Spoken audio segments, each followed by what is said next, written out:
എല്ലാ വിദ്യാർത്ഥികൾക്കും പുതിയൊരു വീഡിയോയിലേക്ക് സ്വാഗതം. ഈ വർഷത്തെ കണ്ണൂർ യൂണിവേഴ്സിറ്റി ഡിഗ്രി കോഴ്സുകളിലേക്കുള്ള രണ്ടാം അലോട്ട്മെൻറ്റ് ലഭിച്ച വിദ്യാർത്ഥികൾക്ക് ജൂൺ 19 വിദ്യാർത്ഥികൾക്ക് SBIE പേ വഴി വിദ്യാർത്ഥികൾക്ക് അഡ്മിഷൻ ഫീസ് ഓൺലൈനായിട്ട് അടക്കാവുന്നതാണ്.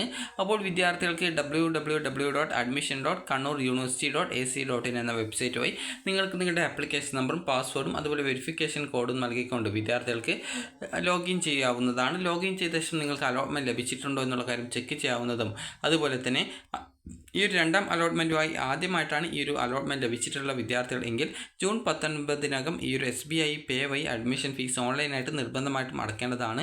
മറ്റു രീതികളിൽ ഫീസ് അടച്ചാൽ ഒരു കാരണവശാലും പരിഗണിക്കുന്നതല്ല. നിങ്ങൾ ഫീ പേയ്മെൻറ്റ് ചെയ്ത് കഴിഞ്ഞാൽ നിങ്ങളുടെ പ്രൊഫൈലിൽ ആ ഒരു ഫീ പേയ്മെൻറ്റ് ചെയ്ത ഡീറ്റെയിൽസുകൾ ഉണ്ടാകുന്നതാണ്. അഡ്മിഷൻ ഫീസ് 990 രൂപയും അതുപോലെ SC/ST വിഭാഗത്തിന് 920 രൂപയുമാണ് ഫീസ് വരിക. ഒന്നാം അലോട്ട്മെൻറ്റുകളിൽ അലോട്ട്മെൻറ്റ് ലഭിച്ച് ഫീസ് അടച്ച വിദ്യാർത്ഥികൾ വീണ്ടും ഹയർ ഓപ്ഷൻ ലഭിച്ചാൽ ഫീസ് അടയ്ക്കേണ്ടതില്ല.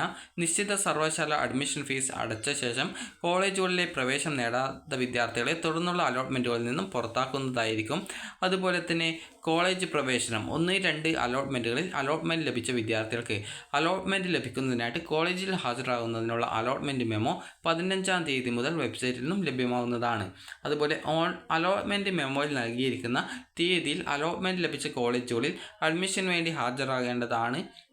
അതുപോലെ ഏതെങ്കിലും കാരണവശാൽ നിങ്ങൾക്ക് നിശ്ചിത തീയതിയിൽ അഡ്മിഷൻ എടുക്കാൻ സാധിക്കാതിരിക്കുന്ന വിദ്യാർത്ഥികൾ അതത് കോളേജ് പ്രിൻസിപ്പാളുമായിട്ട് കോൺടാക്റ്റ് ചെയ്യേണ്ടതാണ്. അതായത് അവിടെ കോൺടാക്റ്റ് ചെയ്ത് കഴിഞ്ഞാൽ നിങ്ങൾക്ക് ആ ഒരു ഡീറ്റെയിൽസൊക്കെ പറഞ്ഞു തരുന്നതായിരിക്കും.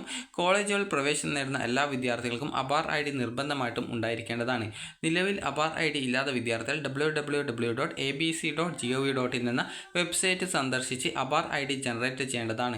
അലോട്ട്മെൻറ്റ് മെമ്മോയോടൊപ്പം താഴെ കൊടുത്തിരിക്കുന്ന രേഖകളും പ്രവേശന സമയത്ത് അതത് കോളേജിൽ ഹാജരാക്കേണ്ടതാണ്.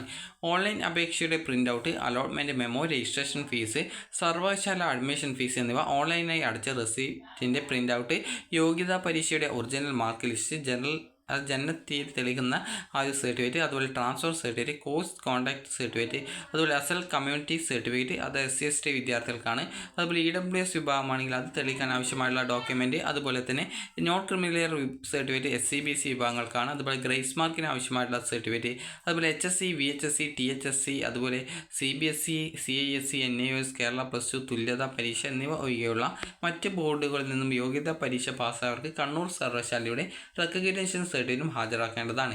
നേറ്റിവിറ്റി തെളിയിക്കുന്നതിന് ആവശ്യമായിട്ടുള്ള ഏതെങ്കിലും രേഖ, അതുപോലെ അപേക്ഷയിൽ കൊടുത്തിരിക്കുന്ന മറ്റ് ആനുകൂല്യങ്ങൾ തെളിയിക്കുന്നതിനുള്ള സർട്ടിഫിക്കറ്റ് എന്നിവയും നിങ്ങൾക്ക് ആവശ്യമാണ്. ഇനി താൽക്കാലിക പ്രവേശനം. ഹയർ ഓപ്ഷൻ നിലനിർത്തുന്നവർ ഇപ്പോൾ അലോട്ട്മെൻറ്റ് ലഭിച്ച കോളേജിൽ താൽക്കാലിക പ്രവേശനം നേടേണ്ടതാണ്. ഇതിനായിട്ട് അവർ സർട്ടിഫിക്കറ്റുകളെല്ലാം ഇപ്പോൾ അലോട്ട്മെൻറ്റ് ലഭിച്ച കോളേജിൽ ഹാജരാക്കി പ്രവേശനം ഉറപ്പുവരുത്തേണ്ടതാണ്. ഇത്തരം വിദ്യാർത്ഥികൾ മറ്റ് ഫീസുകൾ കോളേജിൽ അടക്കേണ്ടതില്ല. ഈ അടുത്ത അലോട്ട്മെൻറ്റുകളിൽ ഈ ഒരു വിദ്യാർത്ഥികൾക്ക് ഹയർ ഓപ്ഷൻ ലഭിക്കുകയാണെങ്കിൽ പുതുതായിട്ട് അലോട്ട്മെൻറ്റ് ലഭിച്ച കോളേജിൽ പ്രവേശനം നേടേണ്ടതാണ്. അല്ലാത്ത പക്ഷം അലോട്ട്മെൻറ്റ് പ്രക്രിയയിൽ നിന്നും പുറത്താകുന്നതായിരിക്കും. അതുപോലെ താൽക്കാലിക പ്രവേശനം നേടിയ വിദ്യാർത്ഥികളുടെ വിവരങ്ങൾ കോളേജുകൾ മുഴുവൻ രജിസ്റ്ററിൽ രേഖപ്പെടുത്തേണ്ടതാണ്. അതുപോലെ ഹയർ ഓപ്ഷൻ നിലവിൽ ഇല്ലാതെ എല്ലാ വിദ്യാർത്ഥികളും മുഴുവൻ ഫീസ് അടച്ച് അലോട്ട്മെൻറ്റ് ലഭിച്ച കോളേജിൽ അലോട്ട്മെൻറ്റ് മെമ്മോ പ്രകാരമുള്ള തീയതികളിൽ പ്രവേശനം നേടേണ്ടതാണ്. കോളേജുകളിൽ സ്ഥിരപ്രവേശനം നേടുന്നവർ ഹയർ ഓപ്ഷൻ റദ്ദ് ചെയ്തു എന്ന് ഉറപ്പുവരുത്തേണ്ടതാണ്. അല്ലാത്ത പക്ഷം അടുത്ത അലോട്ട്മെൻറ്റിൽ ഹയർ ഓപ്ഷൻ ലഭിക്കുകയാണെങ്കിൽ പുതുതായിട്ട് അലോട്ട്മെൻറ്റ് ലഭിച്ച കോളേജിൽ പ്രവേശനം നേടേണ്ടി വരുന്നതാണ്. അതുപോലെ മൂന്നാം അലോട്ട്മെൻറ്റ് പ്രസിദ്ധീകരിക്കുന്നത് ജൂലൈ 8-ാം തീയതിയാണ്. അപ്പോൾ വിദ്യാർത്ഥികൾക്ക് ഈ ഒരു വീഡിയോ ഉപകാരപ്രദമായിട്ടുണ്ടെങ്കിൽ ലൈക്ക് ചെയ്യുക, ഷെയർ ചെയ്യുക. Thank you for watching.